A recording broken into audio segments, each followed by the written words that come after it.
தனுசு தலைகீழாக மாறும் வாழ்க்கை. தனுசு ராசியை பொறுத்த வரைக்கும் இந்த ஆகஸ்ட் மாசத்துல மிக முக்கியமான முடிவுகள் எடுக்கக்கூடிய ஒரு மாதம். கண்டிப்பா அது வந்து ரிலேஷன்ஷிப்ல தான் நடக்க போகுது. என்னன்றதை தெரிஞ்சுக்கலாம் வாங்க, வீடியோ தொடர்ந்து பாருங்க.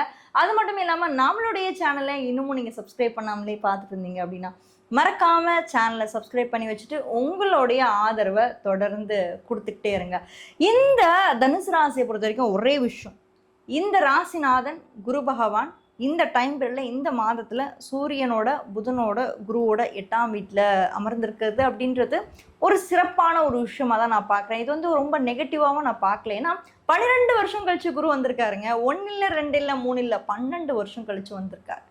ஸோ கரியர் பிஸ்னஸ் இதை தான் சார்ந்து இருக்கக்கூடியவங்களுக்கு திடீர் அதிர்ஷ்டங்களும் திடீர் யோகங்களும் வர்றதுக்கான வாய்ப்புகள் இருக்குது. Sudden transformation, sudden changes, sudden மாற்றங்கள், திடீர்னு இடம் மாற்றம். நான் எக்ஸ்பெக்டே பண்ணல மேடம், இந்த மாதம் எனக்கு திடீர்னு ஒரு டிரான்ஸ்ஃபர் ஏற்படுத்தி கொடுத்துருக்காங்க, நான் எக்ஸ்பெக்டே பண்ணல இந்த மாதம் ஒரு ப்ரமோஷன். அதெல்லாமே நீங்கள் அன்எக்ஸ்பெக்ட், அதாவது எதிர்பாராத விஷயங்களை எதிர்பார்த்து காத்துருங்கள். இந்த ஆகஸ்ட் மாதத்தில் உங்களுக்கு அதெல்லாம் நடக்க போகுது. ஏன்னா புதன் இப்போ தான் வக்ரத்தை முடிச்சிருக்கார். ஸோ ஒரு கிரகம் வந்து வக்ரத்தை முடிச்சு இப்போ தான் ஸ்டார்ட் பண்ண போகுது அப்படின்னா டெஃபினட்டாக you will feel the difference. சொல்லுவீங்க பாருங்கள், நீங்கள் கமெண்ட் செக்ஷனில் வந்து சொல்லுங்கள். இந்த மாதத்தோட கடைசி, ஆகஸ்ட் மாதத்தோட கடைசியில் வந்து சொல்லுங்கள் ரிலேஷன்ஷிப்ஸ் எப்படி இருக்க போகுது. அட என்னங்க சொல்கிறது, நான் ஒன்று சொன்னால் அவங்க ஒன்று சொல்கிறாங்க, நான் ஒன்று பேசினா அவங்க வேறு மாதிரி புரிஞ்சுக்கிறாங்க. நல்லா ஒரு விஷயம் புரிஞ்சுக்கோங்க, இந்த மாதத்தில் உங்களுடைய ராசிக்கு 7ல் செவ்வாய் இருக்கார். ஸோ 7ஆம் இடத்துல செவ்வாய் இருந்தாலே அந்த இடத்துல கருத்து வேறுபாடுகள் வரும், ஈகோ கிளாஷஸ் வரும். உங்களுடைய கருத்துக்களை முன் வச்சிங்க அப்படின்னா அங்கே பெருசாக இந்த ஒரு கரெக்டான ஒரு கான்வர்சேஷன் பில்ட் ஆகாது. அதனால் ஏட்டிக்கு போட்டியாக தான் இருக்க போகுது இந்த மாதம். முடிஞ்ச அளவுக்கு நீங்கள் தான் கொஞ்சம் அந்த இடத்துல விட்டு கொடுத்து போகிற இடத்துல நீங்கள் இருப்பீங்க. எப்பயுமே நாங்கள் தான் விட்டு கொடுத்து போனோமாங்க, என்னங்க இது அப்படின்னு நீங்கள் கேட்கலாம். அதெல்லாம் எனக்கு வந்து மைண்ட் வாய்ஸே கேட்குது. இருந்தாலும் வேறு வழி இல்லை. நம்ம கல்யாணம் பண்ணது எதை கல்யாணம் பண்ணியிருக்கோம்? அந்த மிதுனத்தை கல்யாணம் பண்ணியிருக்கோம் இல்லையா? தனுசு வேற வழியில் நம்ம அனுபவிச்சு தான் ஆகணும், வழியில் ராசா.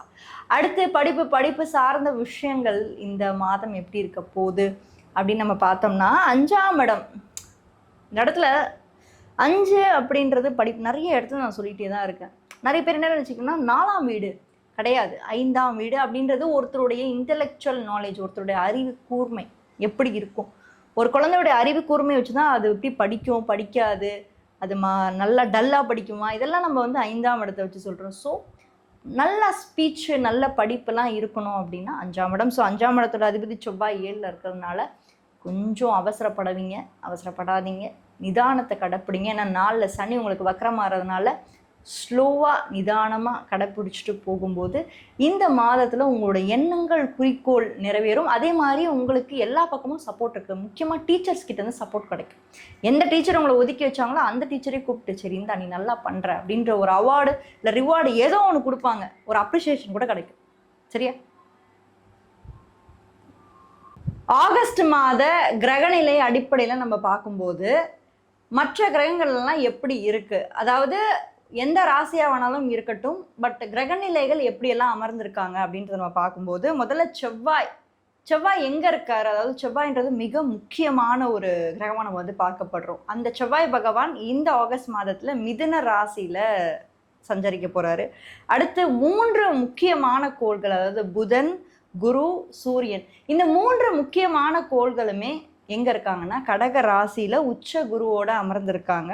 அடுத்து கேது தான் மிக முக்கியமான கிரகமாக நம்ம வந்து இந்த மாதத்தில் பார்த்தே ஆகணும்.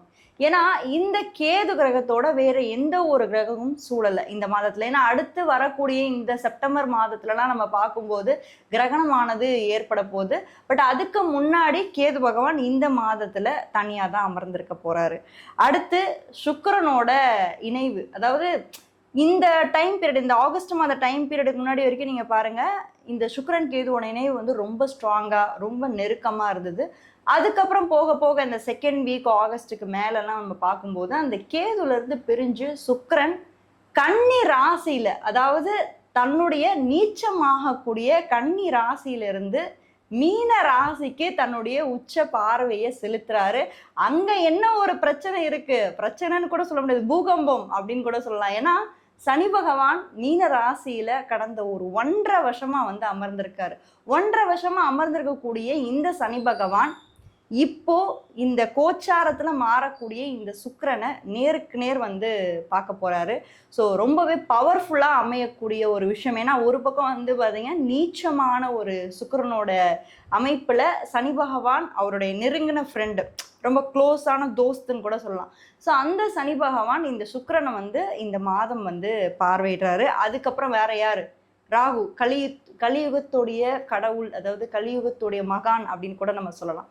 இந்த ராகு பகவான் எங்க இருக்காருன்னா கும்பராசியில இந்த மாதம் மட்டும் கிடையாது, இந்த டிசம்பர் மாதம் முழுக்கவே, அதாவது எக்ஸாக்டா சொல்லணும்னா 18 months வந்து அவர் வந்து கும்பராசியில இருப்பாரு.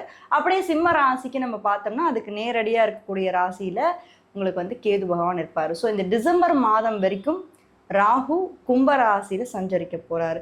ஸோ வீடு கொடுத்த சனி பகவான் வந்து மீன ராசியில இருக்க போறாரு. ஸோ இதுதான் வந்து கோச்சார ரீதியா கிரக நிலைகள் வந்து மாதம் மாதம் மாறிட்டே இருக்கு. அதை தான் நம்ம ஒவ்வொரு மாதமும் நம்ம பேசிக்கிட்டே இருக்கோம். ஒவ்வொரு மாதமும் கிரகங்கள் எப்படி எப்படி மாறுறாங்க, எந்தெந்த வீட்டுக்கு மாறுறாங்க.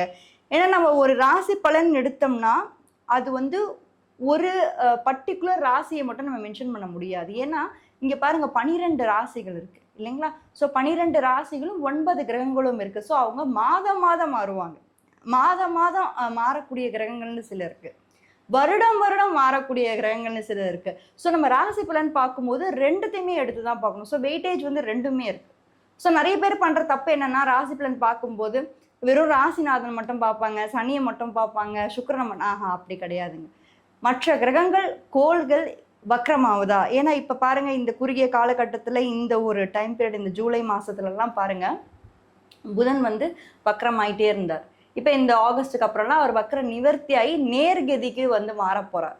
ஸோ அப்ப கிரகங்கள் வந்து வக்ரமாகும், திரும்பி நேர்கதிக்கு வரும். இந்த மாதிரி நிறைய விஷயங்கள் வந்து ஒரு அற்புதமான ஒரு விஷயம் தாங்க ராசி பலன்.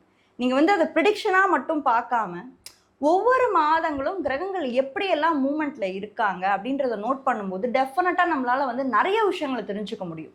ஏன்னா இந்த பிரபஞ்சத்துல நிறைய விஷயம் சேஞ்ச் ஆகிட்டே இருக்கு. அது நம்மளால தான் வந்து கண்டுபிடிக்க முடியல. பட் நீங்க ஒன்ஸ் அந்த அஸ்ட்ராலஜின்ற ஒரு விஷயத்துக்குள்ள நீங்க இன்வால்வ் ஆயிட்டீங்க, இன்ட்ரெஸ்ட் உங்களுக்கு வந்துருச்சு அப்படின்னா அந்த கிரகங்களோட மாற்றங்கள் எப்படி இருக்கு, மனிதனோட வாழ்வியல்ல அவங்க என்னென்ன மாதிரி மாற்றங்களை கொண்டு வர போறாங்க, அது மட்டும் இல்லாமல் உங்களுடைய தசாபுக்திகளும் இதுக்கு பின்னாடி ஒரு மிகப்பெரிய ஒரு ரோல் பிளே பண்ணும். கண்டிப்பாக பிளே பண்ணும். அது நிறைய பேருக்கு தெரிய மாட்டேங்குது. ராசி பலன் நடக்க மாட்டேங்குதுன்னு நீங்கள் வெளியே சொல்லிடுறீங்க. பட் ஆக்சுவலாக அந்த ராசி பலனை நம்ம வந்து மேட்ச் பண்ணி கரெக்டாக பார்க்கணும்னா தசாபுக்திகள் தான் வந்து பார்த்தீங்கன்னா ஒரு எப்படி சொல்கிறது, படத்தோட டேரக்டர் மாதிரி. இப்போ ஒரு படத்தோட டேரக்டர் எவ்வளோ முக்கியம், அவர் தானே எல்லாத்தையுமே வந்து அமைப்பார், புரியுதுங்களா? ஒரு ஹீரோ அமைக்கிறது, ஹீரோயின் அமைக்கிறது, எல்லாத்தையும் அமைக்கிறதும் ஒரு டேரக்டர் தான். ஸோ அப்போது அந்த தசாபுக்திகள் அப்படின்றது ஒரு டைரக்ஷன் கணக்கில் தான். ஸோ இவ்வளோவும் நம்ம தெரிஞ்சாதான் ஒரு ராசி பலன் அடிப்படையில் நம்ம எடுக்க முடியும். அது மட்டும் இல்லாமல் ராசி பலன் அப்படின்றது பொது பலன் அப்படின்றத நீங்கள் மைண்டில் ஃபஸ்ட்டு வச்சே ஆகணும். ஏன்னா இது ஒவ்வொரு மாதமும் மாறக்கூடிய ஒரு பலன். இது ஒரு 30 to 40% தான் உங்களுக்கு மேட்ச் ஆகும்.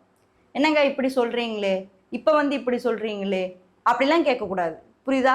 நான் எல்லா வீடியோலையும் ஒரே விஷயத்த தான் சொல்லிட்டு இருக்கேன். அது நீங்கள் புதுசாக பார்க்குறவங்களுக்கு வேணால் அப்படி இருக்கலாமே தவிர, ஏன்னா ஆரம்ப கட்டத்துலேருந்து என்னை நீங்கள் ஃபாலோ பண்ணிட்டு இருந்தீங்க அப்படின்னா கண்டிப்பாக நான் ஒரே விஷயத்த தான் இன்சிஸ்ட் பண்ணுறேன். ராசி பலன் அப்படின்றது மாதம் மாதம் மாறக்கூடிய ஒரு பலன். ஸோ ராசி பலனை ஒரு ஜென்ரல் ப்ரிடிக்ஷனாக எடுத்துக்கோங்க.